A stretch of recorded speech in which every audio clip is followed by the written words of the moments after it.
Hello, it's Adedoyin here, and welcome to my YouTube channel. Today, we're going to be talking about something that I think is very interesting, and it's really the title is Burning Bridges and Other Things That They Do Not Tell You About Working in Comms. And these are things that sometimes can be make or break in your career. So I'm just going to share a few things that you need to know as you navigate your way in the communications industry across Africa and even beyond, and lessons that I believe will help you in your own career journey as well. One of the things that I had to learn very quickly when I started my career is that you're going to work. You are really going to work hard. Sometimes you look at the social media pages of some of the PR comms professionals that you look up to, and you see them at this event. Maybe it's an award show, maybe it's some big conference, and you're like, wow, these people are balling. Maybe some of them are flying private jets, some of them are going from country to country, and it's like, wow, I want this soft life. Behind the scene is a lot of work, even for projects where I've had to travel. And yes, it's great to travel and experience a new country, but you do not see half of the things that go on, how you need to work so hard if you're coordinating media relations, even developing the strategy, dealing with multiple stakeholders. Let's not even mention sometimes the sleepless nights. I'm in the middle of a project now, planning an event, and there's just a lot happening at once. But the beauty of the work we do as comms and PR professionals is when it all comes together, everybody's happy, you get the content that you want, the engagements, the mentions, people are talking about it, and most importantly for me is the impact. It's also great. But working in comms and PR is not always glamorous. There is a glamorous side. I'm not saying there isn't, but don't forget the fact that you need to work. And this is especially important if you're just starting out in your career. So when you're hit with the late nights, don't think that, oh, is this what I signed up for? Yes, it's what you signed up for, but they are very rewarding moments, but you just really have to do a lot of work. Another thing that people do not really tell you about working in comms, and I'll just speak from my experience being in Nigeria, there really isn't like a benchmark type of thing. I found that people are just finding their way in terms of what they're paid, whether as consultants or as in-house staff. Like, for the same role, you can find that. Let me give you an example. I remember a few years ago, I had this service that I was offering in my consultancy, and I thought, this pay was decent and all, until I meet this girl and we're having a conversation. And please, can I just add here, don't be afraid to talk about money. And I know that money is a tricky subject, but I feel like this has continued because there's this culture of silence around money. Anyway, back to the story. And so we're talking, and she tells me that, she's just launched exactly the thing that I was doing. And I kid you not, she was charging times 5. Just imagine the zeros, and I'm wondering, wow. And I've seen this over and over again.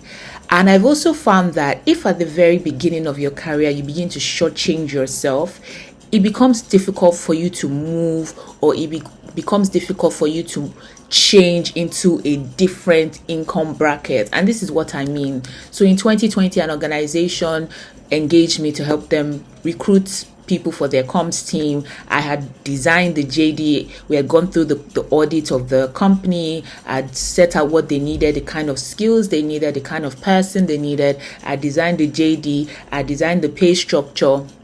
And, I'd said, this is what this person should be paid. Now, interview time, there was one girl that was really good. She had the years of experience and whatnot. However, her salary expectation was way below the benchmark that I had put. Now, in me trying to talk to the organization that, you got to pay her this, but they said, well, what she's currently earning is even less than half of the amount you're suggesting. And I just thought to myself, this lady had worked a really long time. Now, the jump in salary they want to give her, for her, it was a significant jump because where she was coming from was really low. And I just thought to myself, how is she going to break away from this income bracket? And that really made me sad. And I've seen that over and over again, where you want to, for example, ask for significantly more because you realize maybe you shortchanged yourself down the line. It becomes tricky. So as you're negotiating, please speak to people, speak to those who have gone ahead, speak to those who have experience, especially if it's a new country, it's a new sector.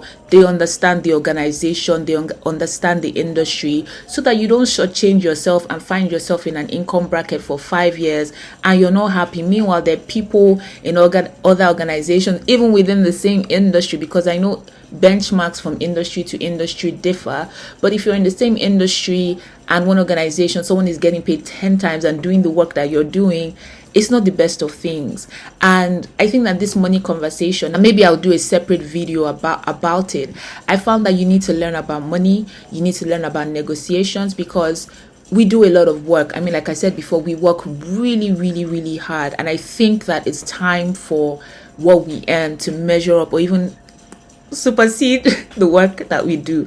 But yet, that's something that really, really struck me in my career and I really struggled with. And I'm glad I've gotten to a point where I've really learned how to negotiate better for myself. The next thing, and which is in the heading of this video, is burning bridges. I did a post on my website recently and I spoke about this. The comms world is very, very small. It's not even about the country that you're in. I think just generally, it's really, really small. And you're going to have instances where people are going to do things that are not fair, things that you wouldn't like. I've had a lot, whether it's celebrities insulting me, whether it's bosses throwing you under the bus, whether it's even in this conversation of pay. And one experience that I had in one of my previous roles, I was told, well, that's what you negotiated for. And I felt, but I've given this organization so much. So you're going to have a lot of those things. But I've learned that how you deal with them is more important than the incident itself. So you can be bitter, you can be angry, you can go on rants on Twitter or X or whatever it's called these days. You can decide to act in any kind of way. But I've realized that taking the higher road is very, very important. I've had an experience where someone did something that wasn't so great almost 6-7 years ago. And very recently, I'm having a conversation with this person and it's like, don't you remember what you did to me 7 years ago? She's moved on. She doesn't know. And we're now in a conversation where this person wants to recommend me for an opportunity. And I remember when that incident happened several years ago, yes, I was really pained by it, but I just felt in my spirits that don't burn any bridge, don't write anything that you would regret, just let things go, take the higher road. And here we are a few years down the line. So I think it's very important for us to know this, whether you're dealing with a journalist, a stakeholder, a client. Clients, don't even let me begin the stories. But essentially, the fact is that don't burn any bridge. Maybe because of my faith in God, if someone does something that really, really hurts me, I pray, but I release the person from my heart and I keep moving. I find that sometimes when you hold people or hold what they've done to heart, they've moved on, they've even forgotten that they've done whatever it is, and you are still there, and you then act in a certain way that may negatively affect you. And also what I've also realized is that there's sometimes third parties that are looking into that situation that you do not know about, but your behavior makes that person feel, oh, I don't want to work with this kind of person if this is how she speaks when she's angry. So I think it's really, really important. Nobody really tells you about it, but how you handle your senior colleagues, how you handle clients, how you handle even peers, how you handle betrayals. Some of you may face betrayals. How are you going to handle? I'm not saying let people walk all over you. I'm not saying that you shouldn't stand up for yourself. But in doing that, always remember to be professional. Don't be insultive or abusive in any way. For me, there's always a standard I cannot go below, just because of who I am, just because of my faith in God. So that's something that I've had to learn in my career, and yeah, maybe you're going to learn it. Maybe some of you have also learned it already. Another thing that people don't really tell you is that it's not every time that people have it all together. Even the most brilliant, most intelligent PR and communications professionals, I've had opportunities to sit with really, really high up industry experts that have decades of experience, and they have moments where they didn't even have a clue. They had moments where they took a risk. They had moments where they were winging it. So when you're feeling like, oh, I don't know what I'm doing, it's only me that this is happening to, I think that's the biggest lie, or the biggest lie of our profession, that if you don't know what you're doing, if you feel stuck or you feel stranded, that's just you. No, there are many people that have experienced that. Even the people that have 30 years experience, 40 years experience, they've had those moments. They've had the highs, they've had the lows. And so it's important for you to contextualize what you're feeling. Like I always say, the problem is not knowing. The problem is not the fact that, oh, you feel overwhelmed. What are you going to do about it? So I don't know this thing. How am I going to upskill? What am I going to do to make sure I close my knowledge or my skill gap? That's where the problem is. Don't allow situations to make you feel like you're helpless, or you're the only one, or you're not smart enough, or you can't absolutely do it. There are things that I can't even really tell you about, projects that at the beginning I was just looking at them like, what are these people talking about? But as I gave myself to learning, as I gave myself to just deep diving into the subject matter, I got better and better, and so will you. And I think finally, because I don't want this particular video to be too long, I think finally is that there's room for everyone. Personally, I don't have a competitive spirit. I really dislike competitive sports. I really do believe in collaboration. I really do believe in the fact that the sky is big enough for everyone. And I believe that the same applies in the communications and PR industry across Africa. I can excel, you can excel. We can be doing exactly the same thing in exactly the same area of specialization and industry, and we can both grow together.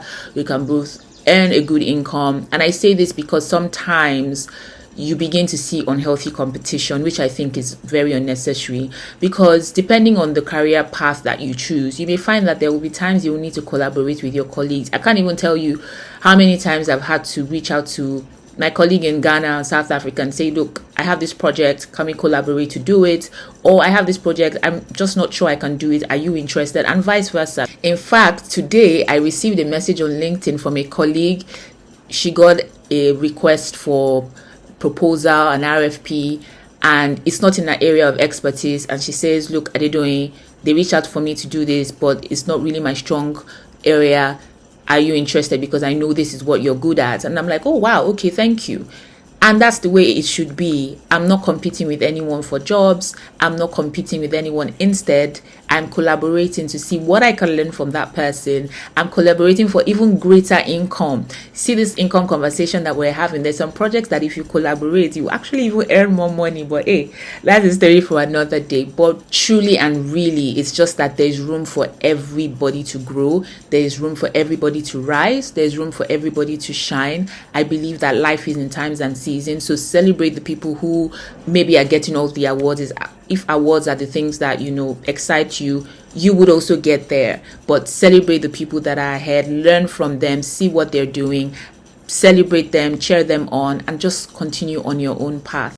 So those are just a few of the things that people did not tell me about working in comms, and I had to discover myself. But like I always say, I love being a comms professional. I think that this is such a beautiful profession, and I hope that this few lessons or examples that I shared with you, you're able to also use them in your journey. And feel free to put in the comment section, are there things that you learned or you've learned so far in your career journey that you didn't really know at the very beginning and it just came to you as a surprise? Let's learn and grow together. And just before I wrap up this video, I want to say a big thank you to everyone who has registered for the Lagos Hangouts. Everyone has been contacted. I'm looking forward to it. It's on Saturday, 30th of September.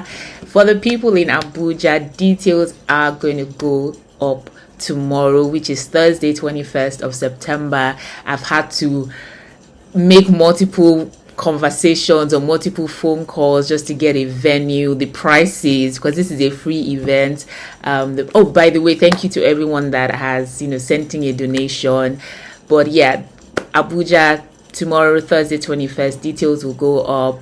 We have a venue. It's a small venue. I was hoping for a bigger venue so that we'll get more people. If you know someone that has a nice space that would love would love to collaborate with us to do this event so that we can have as much as 30 people, please feel free to reach out. But I'm totally looking forward to it. And yeah, thank you for watching this video. See you next time. Bye.